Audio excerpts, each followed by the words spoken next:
Welcome to Word for the Streets. Today we're going to talk about alcohol.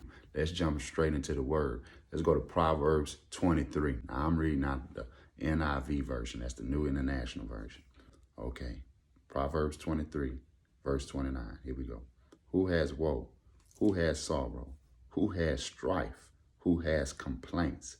Who has needless bruises?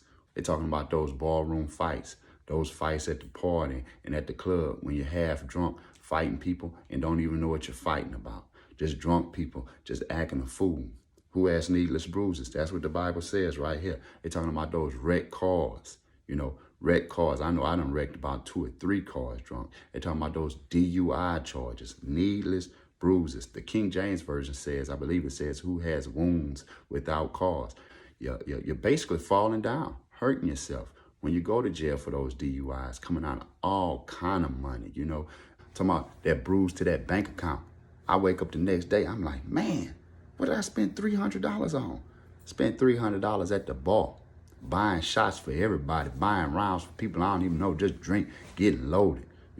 Out here they put the firecrackers in the bottle and bring it to the table. Bottle costs $500. You go right down the street to the liquor store, the same bottle ain't nothing but $30, but they selling it for $500. That's a needless bruise if you ask me. Let's go to verse 30. Those who linger over wine, who go to sample bowls of mixed wine. That means people who's just drinking excessively. When they talk about mixed bowls of wine, they talking about those mixed drinks, those Long Island iced teas. Look at verse 31. Do not gaze at wine when it is red, when it sparkles in the cup, when it goes down smoothly.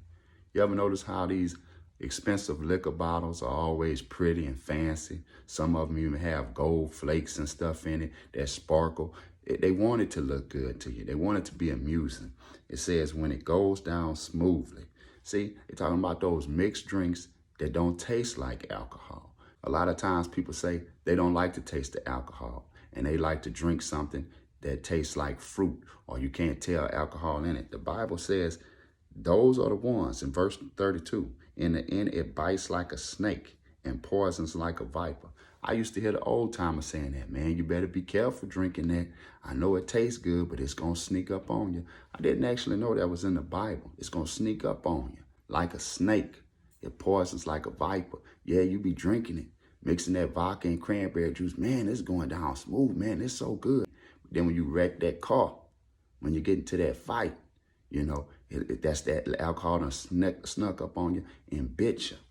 Let's go to verse 33. Your eyes will see strange sights and your mind will imagine confusing things. I want to go to the King James. The King James Version says, thine eyes shall behold strange women and thine heart shall utter perverse things. When you get drunk, you end up sleeping with people that you don't even like. You get drunk and wonder how you even end up in the bed with this person. You will be like one sleeping on the high seas, lying on top of the rigging. It say you like one that sleep at the high seas. So you're on the dance floor just rocking, just like the waves. You're just rocking, Yeah, and then when you get seasick, guess what? You're going to throw up.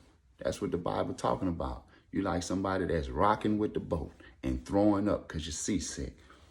And then it says, they hit me, you will say, but I'm not hurt. They beat me, but I don't feel it. Man, I used to get in the fights at the club, blood everywhere. And guess what? I'm the one the security got to hold back. And then the next day, I'm like, man, I whooped such and such. I whooped such and such. And I'm the one with the bruises all over me. Yeah, same thing, Then it says, when will I wake up so I can find another drink? I was riding one day with a friend and he got a DUI, I picked him up from the jailhouse the next morning. And guess what he said when he got in the car? Let's go straight to the liquor store. I said, what? Man, you ready to drink again early in the morning? He said, I done got a DUI now. I might as well get drunk. It's in the Bible right here, man. It's in the Bible. This book has to be true. This book is thousands of years old, but it still describes how we act today in 2023 when we get drunk. We all like to say, yeah, we black, we kings and queens. A lot of people naming their kids king like T.I. and stuff, What's up, king? What's up, my beautiful black queen? Well, let's go to Proverbs. I'm reading out the King James Version now. Go to Proverbs 31, verse 4. It is not for kings. I don't know how to say that name, so I'm going to just skip it. It is not for kings to drink wine, nor for princes strong drink, lest they drink and forget the law and pervert the judgment of any of the afflicted. It says it right there. If you're a king, you ain't even supposed to be getting lit. But the main ones talking about I'm a king, I'm a boss, is the main one popping bottles in the club. It say, man, if you keep getting drunk, you ain't gonna know how to handle your business. You can't be a boss if you around here drunk. Let's go to verse 6. Give strong drink unto him that is ready to perish, and wine unto those that be heavy of hearts. Let him drink and forget his poverty, and remember his misery no more. It's saying get a liquor to those who are about to die. Get a liquor to those who got real problems. That's who you give it to. If you balling out of control and you doing good in life, we don't even got no reason to be getting drunk like that. I'm not going to stop there. I'm going to get even deeper. I'm going to talk about something that, is really affecting our culture and affecting lives. We go to Habakkuk chapter 2, verse 15. Woe to him who gives drink to his neighbors. A neighbor could be a man or a woman now, pouring it from the wineskin till they are drunk, so that he can gaze on their naked bodies. You heard the song, Blame It on the Alcohol, Baby. What T-Pain say? Shorty got drunk, thought it all was a dream. Make it say, cut that out, man, that's wrong. Bible say, woe to him that does that. A lot of people sitting in jail and been locked up. Famous people too, I ain't gonna say no names, that been locked up for putting stuff in girls' drink, getting them drunk and sleeping with them. The Bible says that you will be filled with shame instead of glory. And that's what happened to some of these people that's been doing that. And it goes both ways. So y'all girls, y'all can't do that. Y'all can't go after that married man when he tips in drunk, knowing he really ain't a cheater like that, knowing he normally don't move like that. Now you done got him drunk, you all in the parking lot in the car doing something with him. And he wasn't using protection, and he left it in. Next thing you know, you end up pregnant. Now you want this man to end his marriage. That man didn't feel like that. He was drunk. The Bible says you're going to be disgraced because you're going to be the one looking like the side piece. Don't get mad when he handled you like that. You seen that man was drunk and you took advantage of it. Yeah. Then when the man say, why are you trying to ruin my life? Why are you doing this to me? Y'all like to say, oh, you should have thought about that when you was doing it. The man was drunk, and you know he was drunk, and you were drunk too. You got to be careful. Some of the responsibility falls on you as a female not to get that drunk, so somebody can take advantage of you, because you ain't drunk in love. You just drunk. But man, we just more upfront. We gonna tell you straight up. We buy you this drink. Don't get mad when we following you around. Getting drunk and the effects of it go all the way back to the beginning of time. In Genesis after the flood with Noah, what happened to him when he got drunk?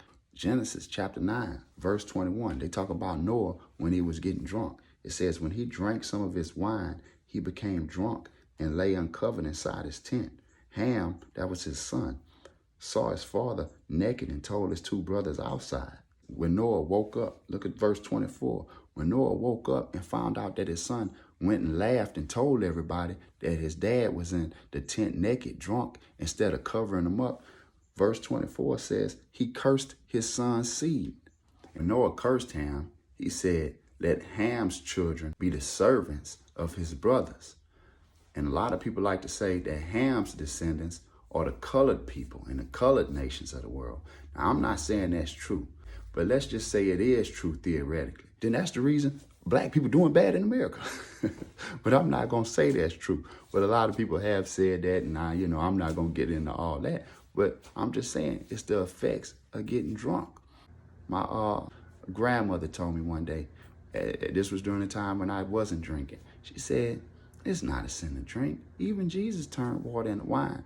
I said, if I could carry myself as well as she did when she drank, then it probably wouldn't be a problem. And if I only drank a little bit like she did, it wouldn't be a problem. But it's like the Bible says, those who tarry long at the wine, it's the excessive drinking that's going to cause problems. Thank y'all. See you next time.